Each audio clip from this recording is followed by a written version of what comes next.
আমার ছেলে একদিন তার বউকে ভুল করে তার বউ মনে করে সে আমাকে জড়িয়ে ধরে। আর সেই রাতটা ছিল একটা অভিশপ্ত রাত। এরকম একটা রাত আমার জীবনে আসবে এই কথা আমি কখনো কল্পনাও করি নাই। আমি কখনো চিন্তাও করি নাই যে এরকম একটা দিনের সাক্ষী আমাকে হতে হবে। হ্যালো আমার কলিজার ভাই বন্ধুরা, তোমরা সবাই কেমন আছো? আশা করি অনেক বেশি ভালো আছো। বন্ধুরা, তোমাদের দোয়ায় ভালোবাসায় আমি অনেক বেশি ভালো আছি। কলিজার বন্ধুরা, আসলে আম, এরকম একটা দিনের সাক্ষী আমি হব, বিশ্বাস করেন এটা আমি কখনোই আসলে অ্যাকসেপ্ট করতে পারি নাই, বা আমি কখনই মন থেকে এই বিষয়টা আসলে মেনে নিতে পারি নাই। আমার কাছে বিষয়গুলো খুবই খারাপ লাগতো। এটা আমি চিন্তাও করি নাই। কিন্তু বন্ধুরা, সেদিন রাতে আমার ছেলে শুভ্রা আমার কাছে সে ক্ষমা চেয়েছিল। তার ভুল সে স্বীকার করেছিল, কিন্তু আমার মন তো কোনোভাবেই সাড়া দিচ্ছিল না। দিন শেষে আমিও তো একটা মানুষ, আমিও তো একটা নারী। বন্ধুরা, আমি দেখতে শুনতে কিন্তু বেশ মিষ্টি, বেশ দারুণ। তোমরা আমার বয়স দেখতে পারতেছ? এখন আমার বয়স প্রায় ৩০ বছর বয়স। বন্ধুরা, তোমাদেরকে বলে রাখি, আমার যে হাজব্যান্ড অর্থাৎ শুভ্রের যে বাবা, সে কিন্তু বর্তমানে প্রবাসে আছেন। সে প্রবাসে থাকার কারণে আমি নিয়মিত তার সঙ্গ পাই না।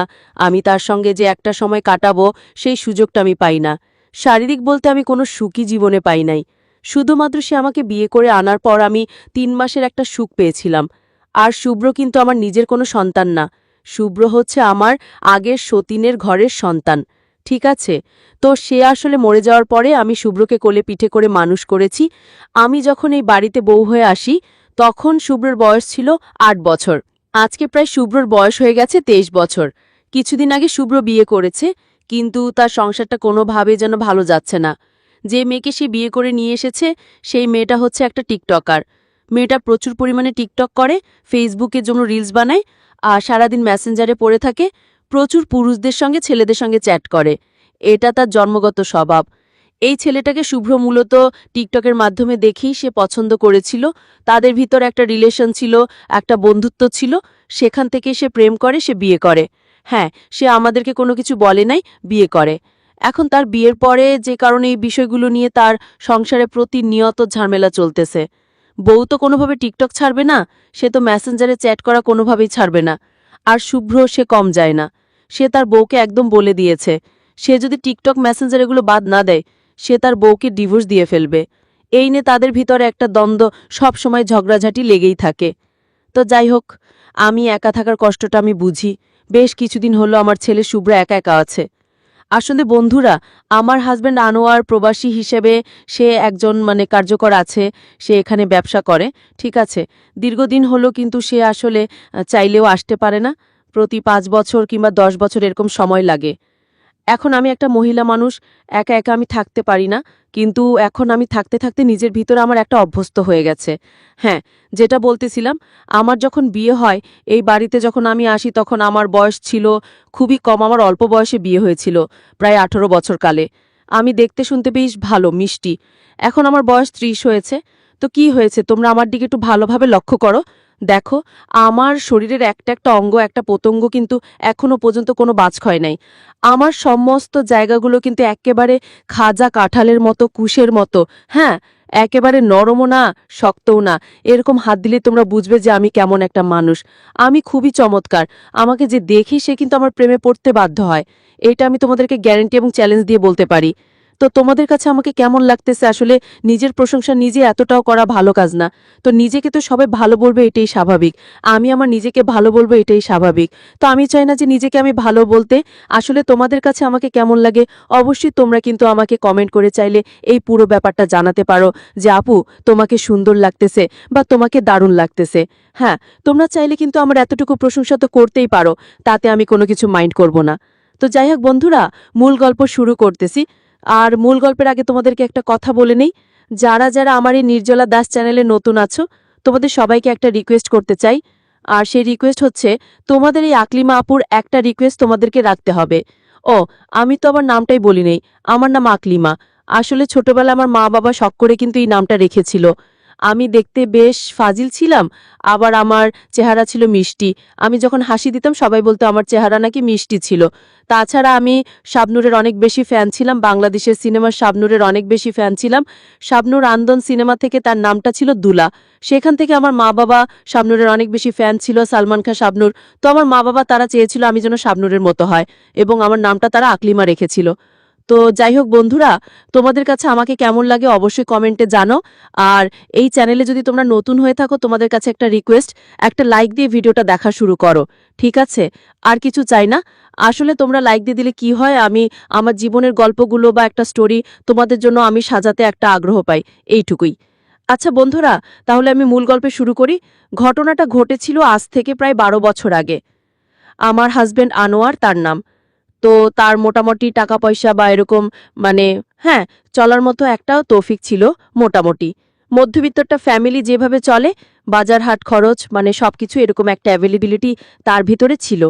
সে যেহেতু একজন প্রবাসী মানুষ, তারা আসলে পরিবারের আত্মীয় বলতে তখন আমার শ্বশুর শাশুড়ি ছিল, কিন্তু আমার বিয়ে করার পর তারাও আসলে ধীরে ধীরে চলে যায়। তখন থেকে আমার শ্বশুর শাশুড়ি তারা আমাকে আসলে বিয়ে করে নিয়ে আসে, এবং তারা আমাকে বলে তাদের আগে একটা বউ ছিল, সে বউটা মারা গেছে, একটা ছেলে আছে, এরকম তারা আমাকে বলে আনে। তো আমার মা বাবাও সেই পরিবারে তারা বিয়েটা দিতে রাজি হয়েছিল। তার একমাত্র কারণ ছিল আমার হাজব্যান্ড আনোয়ার। তিনি মানুষটা ভালো ছিল, সৎ পরিশ্রমী একজন মানুষ, আর এই জন্য আমাকে বিয়ে করে দিতে তার দিন করতে পারো না ছিল। কোন প্রকার রাজনীতিকের সঙ্গে তিনি কোনোভাবে জড়িত ছিলেন না। এটা ছিল তার একটা বৈশ্বিক কারণ, ঠিক আছে? এইটা ছিল তার একটা আদর্শবান, তারপর হচ্ছে সে মানুষের সেবা করে, হেল্প করে, এইটা তার একটা বৈশিষ্ট্য বলতে পারেন। তো একটা মানুষ বিবাহিত, তার স্ত্রী মারা গেছেই মানে যে সে খারাপ এমনটাও না। আমার মা বাবা জেনে শুনে কিন্তু আমাকে এই পরিবারে বিয়ে দিয়েছিল।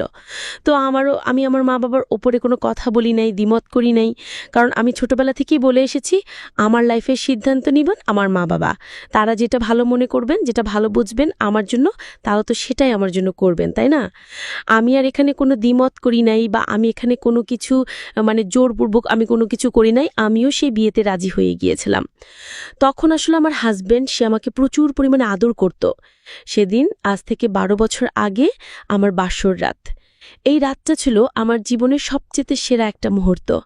মানে বাসর রাত কেমন বা কীরকম দেখতে, বাসর কেমনে করে, আসলে বাসর রাতে কী হয়, আমি কিন্তু এর কোনো কিছুই আমি জানতাম না। বান্ধবীদের মুখে অনেক সময় শুনেছি বাসর রাত নাকি অনেক মধুর হয়, বাসর রাত নাকি মেয়েদের জীবনে একবারই আসে, বারবার আসে না। এই রাতটা একটা অচেনা মানুষ আমার সঙ্গে একই বিছানাতে ঘুমাবে, সে আমার সঙ্গে কত কিছু করবে, একটা মিল মহাব্বত ভালোবাসা, আমি ওনাকে জানবো, উনি আমাকে জানবে, মানে কত কিছু হবে দুজনের ভিতরে। আমার শরীর তখন ওনার শরীর আমার, এরকম অনেক অনেক কিছুই আমি বান্ধবীদের মুখ থেকে শুনেছিলাম। আর তখন থেকেই আমার বাসরতের প্রতি একটা দুর্বলতা কাজ করত। একটা দুর্বলতা ছিল যে আমার জীবনেও বাসরাত আসবে। তো সেই রাতে আমার হাজবেন্ড আমাকে খুব বেশি ভালোবাসা দিয়েছিল। তিনি খুব বেশি আমাকে আদর, স্নেহ, বুক ভরা ভালোবাসা থেকে শুরু করে সব কিছুই, এভরিথিং সে আমাকে ওই রাতে বলেছিল যে আসলে তার যে ছেলেটা আছে শুভ্র, সে এখন অনেক বড়, ক্লাস 6-এ পড়াশোনা করে, এবং আমি যেন তাকে দেখাশোনা করি, আমি যেন তার সমস্ত কিছু দায়ভার দায়িত্ব সব কিছু এভরিথিং আমি যেন দেখে রাখি। এই কথাটা সে আমাকে ওই দিন বলেছিল। সে এই দেশে থাকবে না, সে চলে যাবে বিদেশে, বাট সে যদি বিদেশেও চলে যায় আমি যেন কোনোভাবেই মানে শুভ্রের সঙ্গে খারাপ ব্যবহার না করি, তার সঙ্গে যেন আমি ভালো ব্যবহার করি, আচার আচরণ এবং সব কিছু যেন দেখে রাখি। এই সব কিছু দায়বার দায়িত্ব সে কিন্তু আমার উপরে, অর্থাৎ আমার ঘাড়ে কিন্তু সে দিয়ে গিয়েছিল।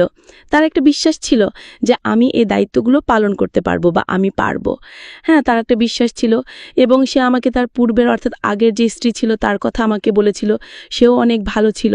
তো শুভ্র আসলে আমাকে মেনে নিয়েছিল, কারণ আমরা যতটুকু জানি যে মা বাবা যখন দ্বিতীয় বিয়ে শাদী করতে যায়, তখন ছেলেরা যখন একটু বড় হয়ে যায় তখন কিন্তু অনেকেই আসলে মানতে চায় না। হ্যাঁ, অনেকেই আসলে মেনে নিতে পারে না। তো শুভ্র আমাকে মেনে নিয়েছিল, সে আমাকে মা বলে ডাকতো, আমার কাছে আসতো, আমি তাকে স্কুলের জন্য রেডি করে দিতাম, এই করে দিতাম, তাকে আমি মানুষ করতাম। তো যাই হোক, আমি তাকে একটা আশ্বাস দিয়েছিলাম যে দেখুন, আপনি যেহেতু আমার স্বামী, আমাকে বিয়ে করে এই বাড়িতে আপনি আমাকে নিয়ে এসেছেন, আমাকে আপনার মনে আমাকে জায়গা দিয়েছেন। আজ থেকে আপনার সমস্ত কাজ, আপনার সমস্ত দায়ভার দায়িত্ব সবকিছু আমি দেখাশোনা করব। আমি আপনাকে কথা দিলাম, আমি শ্বশুর শাশুড়ি এবং আপনার যে ছেলে শুভ্র, আজকে থেকে ও শুধু আপনার ছেলে না, ও এখন থেকে আমারও সন্তান, ঠিক আছে? আজকে থেকে এটা হচ্ছে আমাদের সন্তান।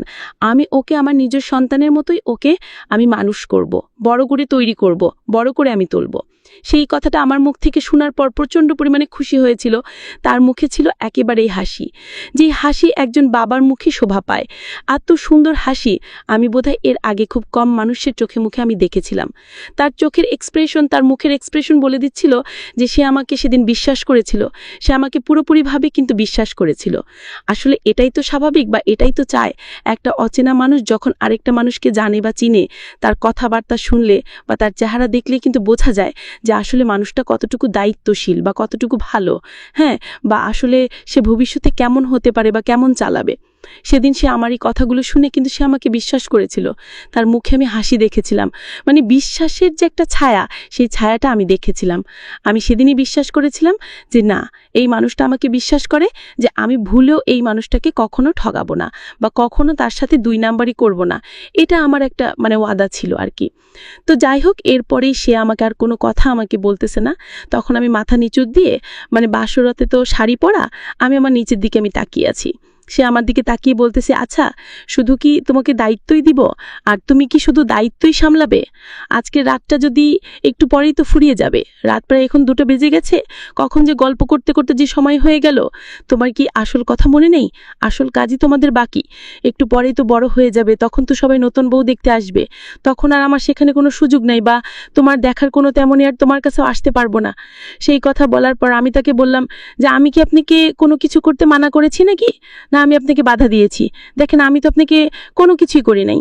সে আমাকে এই কথা বলতেই বন্ধুরা আমাকে জড়িয়ে ধরলো।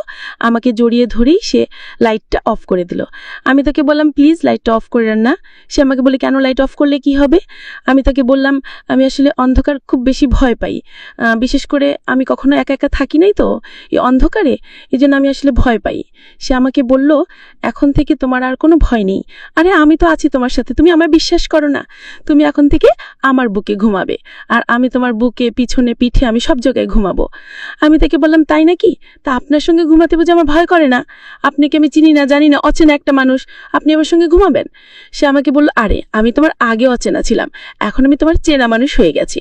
আর এই পৃথিবীতে তোমার মা বাবার চাইতো এখন আমি তোমার সবচেয়ে আপন, সবচেয়ে কাছের মানুষ। তুমি চোখ বন্ধ করে এখন থেকে আমাকে বিশ্বাস করতে পারো, বুঝেছো? যদি এই পৃথিবীতে এখন তোমার কেউ আপন মানুষ থেকে থাকে, সেই মানুষটা হচ্ছে এখন আমি। এখন আমি তোমার জীবনের সবকিছু দেখাশোনা করব, সব তোমার দায়িত্ব দায়িত্ব যা কিছু আছে এভরিথিং সবকিছু আমার। সেই কথা বলেই বন্ধুরা লাইটটা তো অফ করেই দিল। তারপর বন্ধুরা ধীরে ধীরে আমার শাড়ির আঁচলটা খুলে, আমার পিছনের বারো হুকটা খুলে, তারপর সে আমার এই শরীরে, বিয়ের রাতে প্রচুর পরিমাণে গহনা ছিল আমার শরীরে, সে আমার গলার নেকলেসের চেইনটা খুলেছে, তারপর আমার হাতের বালাগুলো খুলেছে, এই সব কিছু খুলে তারপর বন্ধুরা সে আমাকে এত পরিমাণ দিচ্ছিল, এত পরিমাণ চুমু খাচ্ছিল, আমার কাছে মনে হচ্ছিল আমার পুরো শরীর একেবারে সুরসুরি করতেছিল। আর পৃথিবীর এমন একটা সুখ আমি এই সময়টাতে পাচ্ছিলাম, এই সুখটা মনে হয় ওফ, এই সুখটা আমি পৃথিবীর এর আগে কখনোই আমি পাই নাই। ইস, এই রাতটার জন্য যে আজকে প্রায় 18টা বছর আমি অপেক্ষা করেছি, আমার ভাবতেই এক প্রকার নিজের কাছে কেমন লাগতেছে। আমার শরীরে এত পরিমাণ উত্তেজনা তখন সৃষ্টি হয়েছিল। এই মানুষটা অনেক রোমান্টিক মানুষ, কিন্তু ভাই কি বলবো, এত পরিমাণ আমাকে আদর করেছে ওই রাতে, আমি একেবারে পুরো একেবারে মানে সেদিন এক অন্য জগতের, অন্য এক দুনিয়াতে আমি চলে গিয়েছিলাম। আমার কাছে মনে হচ্ছিল আমি আর এই দুনিয়াতে নাই, মনে হচ্ছিল আমি পুরো কি বলবো এক স্বপ্নের জগতে আমি চলে গেছি। আমার পুরো শরীর একেবারে উত্তেজনায় ভরপুর ছিল, একেবারে সুরসুরি ছিল। আমার একটা শরীরও আমি একদিন ইয়া করতে পারতেছি না। তখন বন্ধুরা সে আমাকে ওই রাতে, তারপর পরপর রাত 2টা থেকে শুরু করেছে ভোর 6টা পর্যন্ত, 3টে, 4টে, 5টা, 6টা, টানা 4টা ঘন্টা সে আমার সঙ্গে এই আদরে খেলা খেলার পর ভোরবেলা থেকে যে কাজ শুরু করলো ভাই, একেবারে রাতে 4টা ঘন্টা সে যে আমার সঙ্গে কি করেছে, এই কথাগুলো সম্পূর্ণ খুলে বলতে তোমাদেরকে আমার কি যে লজ্জা লাগতেছে বন্ধুরা। আমি ওই রাতে নিজেকে কোনোভাবেই আটকাতে পারিনি। ওই রাতে আমি এত পরিমাণ তৃপ্তি পেয়েছিলাম, মজা পেয়েছিলাম। তবে আরেকটা ইয়া ছিল, ওই রাতে যেমন মজা পেয়েছিলাম তেমন আমি কান্নাও করেছি। এত কান্না করেছি বন্ধুরা, আসলে এত পরিমাণ ব্যথা হচ্ছিল। ইস, আসলে ওই যে মানুষ বলে না যে দুঃখের পরই আসলে সুখ আসে, তা আমার কাছে ওই রকম। প্রথম প্রথম সে যখন আমাকে চুমু দিচ্ছিল, আমার সুরসুরি হচ্ছিল, একটু শরীরে উত্তেজনা হচ্ছিল, কেমন যেন লাগতেছিল, মনে হচ্ছিল আমি এই দুনিয়াতে নেই, আমি অন্য এক রঙিন দুনিয়াতে আছি। কিন্তু সে তখন আমাকে একটু অন্যভাবেই ভালোবাসাটা দিল, পিছন দিক থেকে ভালোবাসাটা আমাকে দিল বন্ধুরা। তখন আমার এত পরিমাণ ব্যথা হচ্ছিল, সেটা আমি তোমাকে বলে বোঝাতে পারবো না। এত পরিমাণ আমার ব্যথা হচ্ছিল, মানে আমি তাকে বলছিলাম, ওগো আপনি আমাকে ছেড়ে দেন, আমি আর পারতেছি না, আমার খুব কষ্ট হচ্ছে। সে কোনোভাবে আমাকে ছাড়তেছিল না। সে শুধু আমাকে একটা কথাই আমাকে বলেছিল, আরে আরেকটু সময়ের শোনো, এখন তুমি ব্যথা পাচ্ছ, তোমার কষ্ট হচ্ছে, একটু পর তুমি কিন্তু ঠিকই মজা পাবে, তোমার আনন্দ লাগবে, আর একটু ধৈর্য ধরো। সে শুধু আমাকে এই কথাটা বলেছিল। কিন্তু বন্ধুরা, এদিকে আমার ব্যথায় আমি ছটপট করতে করতে আমার পুরো শরীরটি একেবারে ব্লাড বের হচ্ছিল। তাকে আমি বলেছিলাম, তুমি লাইটটা অন করে দেখো আমার শরীরের কি অবস্থা হয়েছে। সে মোবাইলের লাইটটা অন করে দেখে যে এই অবস্থা, সে আমাকে বলতেছে, আরে এগুলো কোনো ব্যাপার না, এগুলো কোনো সমস্যা না, এগুলো একটু পরে ঠিক হয়ে যাবে, বন্ধ হয়ে যাবে। শোনো, একটু পরে তুমি যে আনন্দটা পাবে আর যে মজাটা, সেই ফিলিংসটা তুমি পৃথিবীতে এর আগে যতদিন বেঁচেছিলে, এই ফিলিংসটা তুমি কখনোই পাও নাই। সত্যি বন্ধুরা, সত্যি বলতেছি, আসলে একটু পরে আমি যে মজাটা পেয়েছিলাম, যে আনন্দটা পেয়েছিলাম, যে ফিলিংসটা আমার ভিতরে কাজ করেছিল, আমার কাছে মনে হচ্ছিল এই আনন্দটা, এই ফিলিংসটা আমি আমার সারা জীবনও আমি এই ফিলিংসটা সাক্ষী হইনি। আমার হাজব্যান্ড আমাকে এই বাসরাতে এত একটা আনন্দময় মুহূর্ত দিয়েছেন। উফ, সেদিন আমি খুব এনজয় করেছিলাম সেই রাতটা। আমি তারপর সকাল যখন 6টা বাজে, আমার হাজব্যান্ড বলল একটু পরে তো ঘুম থেকে উঠতে হবে, একটা কাজ করি, আমি এখন ঘুমিয়ে পড়ি, আমার শরীরটা খুব বেশি ক্লান্ত লাগতেছে। আর তখন আমিও ঘুমিয়ে পড়লাম, আমার শরীরটাও একটু ক্লান্ত লাগতেছিল, তবে আমার ভিতরে একটা অন্যরকম একটা মজা, একটা ভালো লাগা কাজ করতেছিল, যে আজকে আমার জীবনের 18টা বছর পর আজকে এরকম একটা রাতের আমি সাক্ষী হলাম। এর আগে বান্ধবীদের মুখ থেকে আমি অনেকবার শুনেছিলাম, বান্ধবী বিয়েটা তাড়াতাড়ি করে নে, অনেক মজা পাবি, আনন্দ পাবি, আরে স্বামীর আদর ভালোবাসা পাবি। কিন্তু বন্ধুরা, স্বামীর আদর ভালোবাসা যে এইরকম হয়, প্রথমে ব্যথা দুঃখ, তারপরে যে আসল সুখ পাওয়া যায়, এটা আমি কখনই কল্পনা করিনি। তো যারা এই ব্যাপারটা এখনো পর্যন্ত করেন নাই বা বিয়ে করেন নাই, তারা কিন্তু এখনই আপনারা অ্যানালাইসিস করতে পারবেন না যে বিয়েটা যে এত মজা, এত আনন্দ, এত অন্যরকম একটা দিক নিয়ে যায়। এটা যারা করেছে তারাই বুঝবে। তো যাই হোক, তারপরে এইভাবে তার সঙ্গে আমার প্রতিটা দিন এরকম একটা মুহূর্ত ছিল। এই 3টা মাস, একটানা 3টা মাস আমরা এইভাবে কাটিয়েছি, প্রচুর এনজয় করেছি, মজা করেছি বন্ধুরা। দিন যত যাচ্ছিল তত আমার কাছে একটা ভয় কাজ করতেছিল, ইস আর কিছুদিন পরেই তো এই মানুষটা আমাকে ছেড়ে চলে যাবে, ও দূর থেকে দূর প্রবাসে চলে যাবে। এই যে আমি মানুষটার সঙ্গে এখন আছি, এত আনন্দ করতেছি, মজা করতেছি, কিছুদিন পরে তো আমি একা একা হয়ে যাব। তখন আমি এই মজাটা কই পাবো, আমি আনন্দটা কই পাবো? আর সেই যে চলে যাবে, আমার খুব কষ্ট লাগতেছিল। আমি একদিন রাতে তাকে বলেছিলাম, ওগো শুনছ, তুমি তো আর কয়েকটা দিন আমার সঙ্গে আছো, সপ্তাহখানিক, কিছুদিন পর তো তুমি চলে যাবে। এই যে তুমি আমার কাছে আসছো, আমাকে ভালোবাসা দিচ্ছ, আপন করে নিচ্ছ, এখন তো আমি খুব মজা পাচ্ছি, আনন্দ পাচ্ছি। কিন্তু তুমি যখন আমাকে ছেড়ে চলে যাবে ওই দূর থেকে দূর প্রবাসে, আমি তখন একা একা কিভাবে থাকবো? আমি তো তোমাকে ছাড়া একটা রাতও আমি কল্পনা করতে পারি না। তুমি কি আমার কথা চিন্তা করতেছ? তুমি ওই প্রবাসে যেও না। আমি তাকে অনেক বাধা দিলাম, অনেক চেষ্টা করেছিলাম, কিন্তু এই মানুষটা আমাকে বলেছিল, গো তুমি আমাকে বাধা দিও না, এটা যে আমার কাজ, এটা যে আমার পেশা, দেখো তুমি ধৈর্য ধরো, ধৈর্যের ফল মিষ্টি হয়, দেখবে আমি খুব তাড়াতাড়ি চলে আসব। এই কথা বলার পর বন্ধুরা, আমরা এইভাবে আরও 7টা দিন চলে গেল। তারপর কখন সেই এয়ারপোর্টে তাকে ফিরিয়ে দিয়ে আসলাম, এইভাবে চলে গেল। যাই হোক, তারপর হঠাৎ করে এইভাবে চলে গেল 12টা বছর। তখন উনিও আমার কাছে নাই। 5 বছর আগে একবার এসেছিল, 3 মাস থেকে আবার চলে গেছে। তো এই 5টা বছর আবার আমি একা একা। এখন উনিও আমার কাছে নাই, আর আমারও আসলে মন চায় না। কারণ যখন একটা পুরুষ একটা নারীর কাছে থাকে, তখন তার মন চায়, তার ফিলিংস কাজ করে। কিন্তু যখন সেই পুরুষ তার কাছে না থাকে, তখন সেই পুরুষটার চাহিদা আসলে ওরকম একটা অ্যাট্রাকটিভও হয় না, বা এরকম কাজও করে না। হ্যাঁ, এটাই আসলে স্বাভাবিক। তো আমি তখন মানিয়ে নিয়েছিলাম নিজেকে, একা একা আমি মানিয়ে নিয়েছিলাম যে আমি পারবো মানিয়ে নিতে, বা এরকম একটা কিছু। কিন্তু বন্ধুরা, একদিন আমার ছেলে রাত 10টার দিকে আমার রুমের ফ্যানটা খারাপ হয়ে গিয়েছিল। আমার ছেলেকে বলেছিলাম, ও আবার টুকটাক একটু ইলেকট্রিকের কাজ পারে, যেমন ওই যে কারেন্টের লাইনগুলো ঝুলে দিতে, ফ্যান লাইট এগুলো টুকটাক কাজ জানে, ঠিক আছে, এগুলো মনে হয় শিখেছে ওর বন্ধু বান্ধবের কাছ থেকে। তো আমার ছেলে কিছুদিন আগে সে বিয়ে করেছে, প্রায় 6 মাস হলো।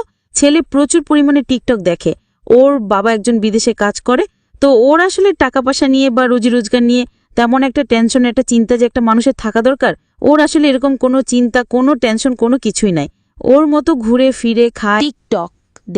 টিকটক দেখি একটা মেয়েকে বিয়ে করে নিয়ে এসেছিল এই বাড়িতে। আমি কোনো কিছু বলি নাই, ওর বাবাকে শুধুমাত্র আমি জানিয়েছিলাম। ওর বাবা বিদেশ থেকে কোনো কিছু বলে নাই, বলছে ঠিক আছে করে যা তো ফেলেছে, এখন আর কি করবে, বাদ দিয়ে দাও, দেখো সংসার করে কিনা।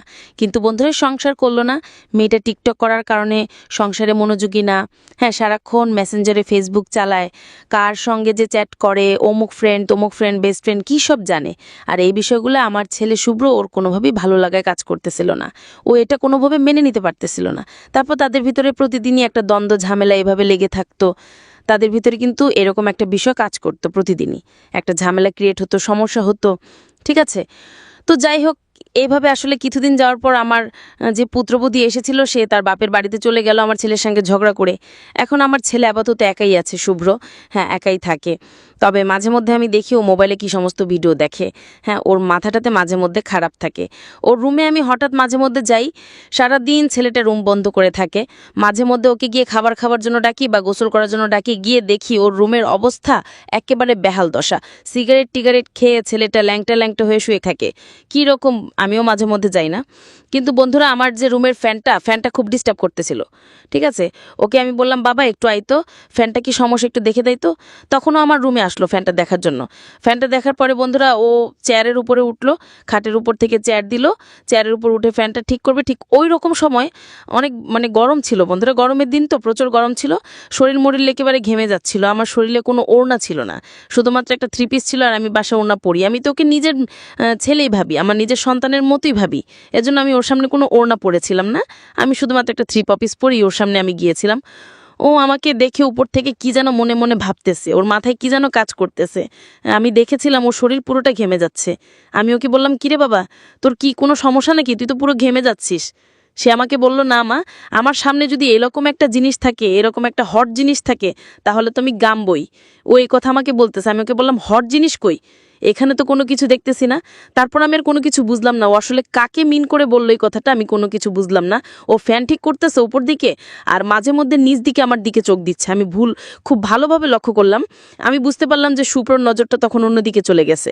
ঠিক সেই সময় বন্ধুরা কারেন্ট চলে গেল এবং শুভ্র কারেন্ট যাওয়ার সঙ্গে সঙ্গে রুমটা একেবারে অন্ধকার হয়ে গেল।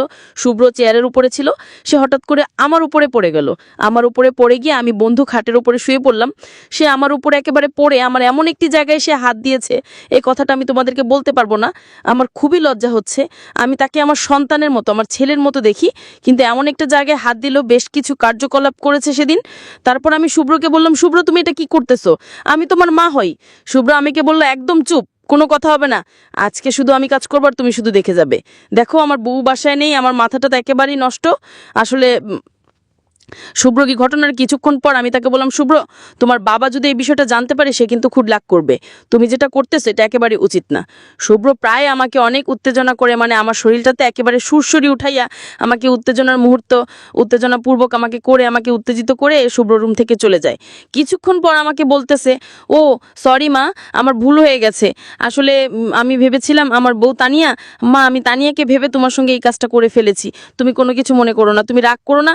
বাবাকে তুমি আজকের ঘটনা কি হচ্ছে তুমি কোনো কিছু বলো না। ততক্ষণে বন্ধুরা কারেন্টটা চলে আসলো, রুমে লাইট জ্বলতেছে, ঘরের ফ্যানটাও এখন চলতেছে। এখন হয়তো কিছুটা শরীর থেকে ঘাম মুছে যাবে আর এখন সব কিছু দেখা যাচ্ছে স্পষ্ট করে। তখন আমি শুভ্রকে বললাম শুভ্র, তুমি যেই কাজ করেছো এই কাজের জন্য তোমার কখনোই ক্ষমা হবে না, তোমার কখনোই মাফ হবে না। দেখো আমি তোমার বাবাকে বলে দিব, আর তুমি যদি চাও যে আমি তোমার বাবাকে বলি না, তাহলে তুমি যেটা করেছিলে বা যে কাজটা তুমি করতে চেয়েছিলে এই কাজটা তোমাকে করতে হবে। তখন শুভ্র আমাকে বলতেছে মা তুমি এটা কি বলতেছো, একটু আগে না তুমি আমাকে বাধা দিয়েছিলে আমি যখন এই কাজটা করতে যাচ্ছিলাম, এখন আবার তুমি আমাকে কেন বলতেছো। তখন বন্ধুরা আমি শুভ্রকে বললাম তুমি এমন কাজ করেছো, এমন জায়গায় আমাকে হাত দিয়েছো, আমাকে পুরো উত্তেজিত করে দিয়েছো, আমার পুরো শরীর কড়া আগুন হয়ে আছে। দেখো এই আগুনে এখন তোমাকে পানি ডালতেই হবে। আর আমি এত কিছু বুঝি না, যদি তুমি আমার কথা মতো না চলো, যদি তুমি আমার কথা না শোনো, আমি বিদেশে ফোন করে তোমার বাবাকে সবকিছু বলে দিব তুমি কি কি করেছো আমার সঙ্গে। আর শোনো, তোমার বাবা কিন্তু তোমার প্রতি এমনিতে অনেক বেশি রেগে আছে। তখন শুভ্রা এই কথা শুনে সে রুম থেকে চলে গেল। সে আমাকে বলল যে আমি পারবো না। কিছুক্ষণ পর সে আবার আসলো, এসে আমার সঙ্গে কাজ করা শুরু করে দিছে এবং শুভ্র আমাকে বলতেছে, আচ্ছা আমি যদি তোমার সঙ্গে এই কাজটা করি তুমি বাবাকে কোনো কিছু বলবে না তো? আমি তখন শুভ্রকে বললাম, না বলবো না। তারপর বন্ধুরা এইভাবে আমাদের ভিতরে একটা সম্পর্ক তৈরি হলো। আমি শুভ্রকে বললাম, শুভ্র তোমার বাবা যতদিন না আসছে ততদিন চাইলে তুমি আমার সঙ্গে এভাবে চালিয়ে যেতে পারো, যদি তোমার কোনো সমস্যা বা আপত্তি না থেকে থাকে। আমার তো কোনো সমস্যা নেই, আমার কোনো আপত্তি নেই। তারপর বন্ধুরা এইভাবেই আমাদের ভিতরে একটা নতুন একটা সম্পর্ক সৃষ্টি হলো, নতুন একটা সম্পর্ক ক্রিয়েট হলো। তো বন্ধুরা আজকের গল্পটা এই জায়গায় শেষ করতেছি। এরপর আমাদের সুখের সংসার শুরু হলো। তো আজকের সংলাপে কার কার ভালো লাগছে অবশ্যই কিন্তু তোমরা চাইলে আমাকে কমেন্ট বক্সে কমেন্ট করতে পারো। আর তোমরা বিশেষ করে কোন ধরনের গল্প চাও?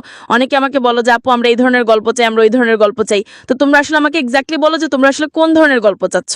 আমি তোমাদের জন্য সেই ধরনের গল্প নিয়ে আবারও নতুন ভিডিওতে হাজির হব। সেই পর্যন্ত ভালো থাকবে, সুস্থ থাকবে।